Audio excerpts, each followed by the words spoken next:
Today I wanted to go through my Letterboxd stats for 2024. What we have here is my 2024 stats. We're just going to go through them and whatever. Yeah, so 358 diary entries, which is a lot, especially for me. I forget what I got the last year, but 257, so almost... Wow, literally 101 more than last year is crazy. 339 reviews. Now if I just have nothing to say about a movie, I won't write anything. But this was a year where I figured that out. But I don't know, if we look back, 257, 250 reviews. Like, I did it last year, I guess. Yeah, 24 lists. I'm a list guy. I like lists. I think they're fun. 600 hours of movies this year. That's a lot. That is so many. 600 hours spent watching movies. That's insane. I mean, that was my goal, was to watch as much as I could. So that's good.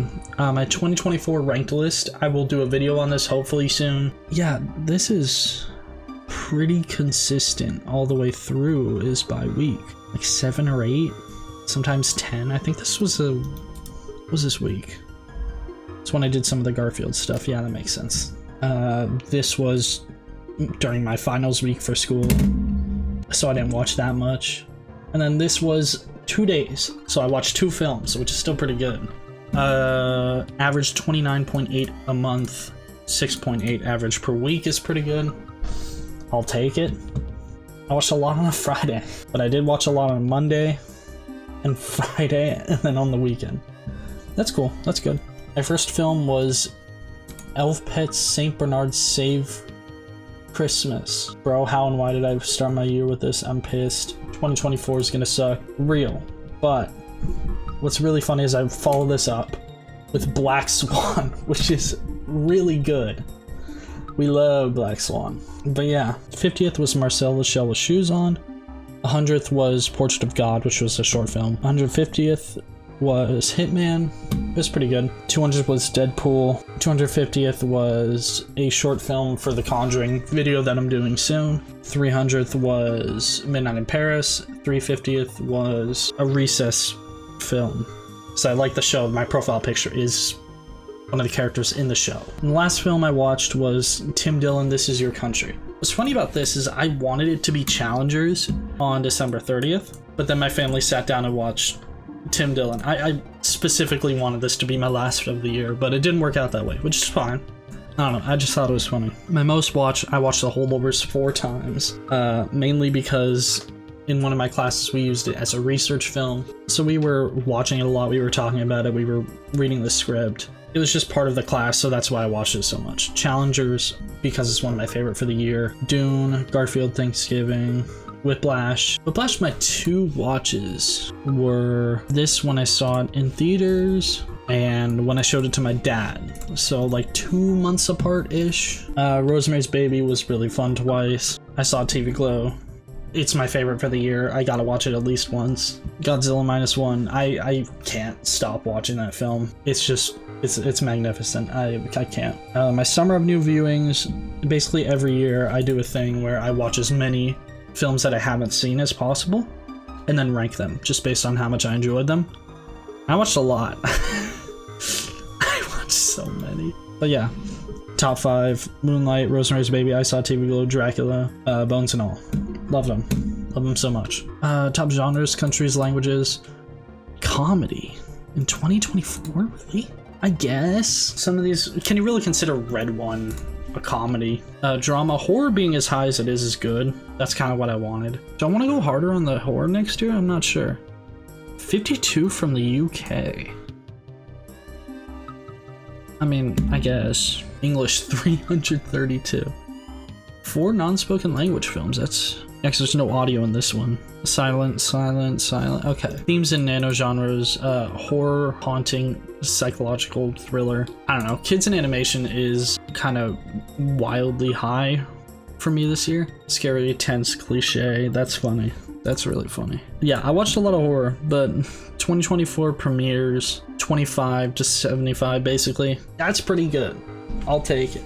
My goal was to watch as many 2024 releases as I could, and so this was pretty good for me. I'll take this. Watches versus rewatches. This isn't 100% accurate because not every film I've seen is logged on this, but it's close. I mean, I'll take it. I try to end the year with more watches than rewatches, so this is good. I'll take it. That's a pretty okay spread. I'm not crazy about so many 6s and 7s, but you know, I gotta stop watching mid. This next year, I think I'm gonna go harder on watching good stuff and nothing else. But watch list. Added 280, watched 132, so about half. A little under half, I'll take it. Alright, cast. Greg Berger, it's just like all the Garfield stuff.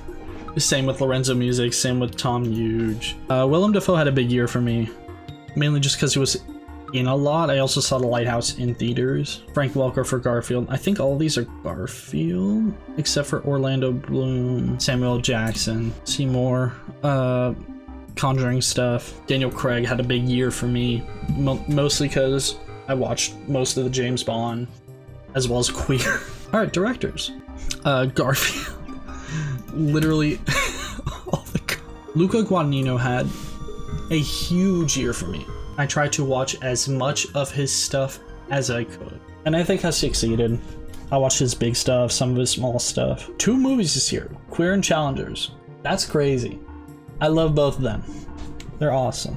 Probably one of my favorite directors right now. Peter Jackson for Lord of the Rings Hobbit, Gore Verbinski for Rango and Pirates, Bill Melendez for Charlie Brown. Sean Baker was a big one for me because I just saw Honora and I watched Tangerine Takeout. I had a little small Sean Baker binge, which I'm happy about. Babylon Whiplash, First Man Whiplash. Okay. This next year I want to explore Stanley Kubrick's filmography, like, more. Because I've only seen The Shining. And then this year I watched Eyes Wide Shut, which I loved. Yeah, I watched a lot of Dracula adaptations. So it was Nosferatu, Dracula, Bram Stoker's, Nosferatu the Vampire, and then the new Nosferatu, which all of them I liked a decent amount except for this one. But yeah, I think it's a big year for Dracula for me. My most liked review is an inside joke. Alright. My most liked list was the Garfield one. Alright, highest average, 12 Angry Men. Lowest average, Madam Web. Most popular, Barbie. Most obscure, short film from someone in my school. Newest, Nosferatu. Oldest, Nosferatu. Longest was the Pop Out, of course. The shortest was a short film from the Conjuring stuff. Rated higher than average. This is really funny. Kung Pao, because it's awesome. I saw the TV Glow. Very divisive, but I love it so much, and I can't get past it still. Oh my gosh. Yeah, it's my favorite for the year for sure. Bob's Burgers movie, that was just, I don't know, it was a comfort movie for me for a while. It helped me get through a lot. Same with the Goofy movie, I just have nostalgia. Garfield Christmas, yeah. And then Bram Stoker's Dracula, because it is genuinely so peak. I don't care. Rated lower than average. Oh gosh, Snake out of Compton. What a mess of a movie. Amazon Prime is just the Wild West of streaming services. I don't know how they do it, but there is just so much trash that I've never heard of before. Snake Outta Compton is one of those movies that is like an hour and 10 minutes, but it feels like 4. Freddy Got Fingered, I'm not talking about it. I hate that movie. Garfield Pet Force, Garfield in Paradise. Okay, Rhapsody Street Kids, this movie's awful. Half a star is the highest review, but I'm still rating it lower than average? It makes no sense. Anyway, The Marvels, bad movie. And then here's all the movies I watched in 2024. The World Map, I'm not crazy about it. I watched a lot from the US. One from Mexico. Highly rated films I still need to see. I still need to see Sing Sing. I'm so pissed about the distribution for that. I know that Letterboxd has a Wrapped coming out January 8th. If I care that much, or if it's anything interesting, I actually have no idea. I'll add this part of the video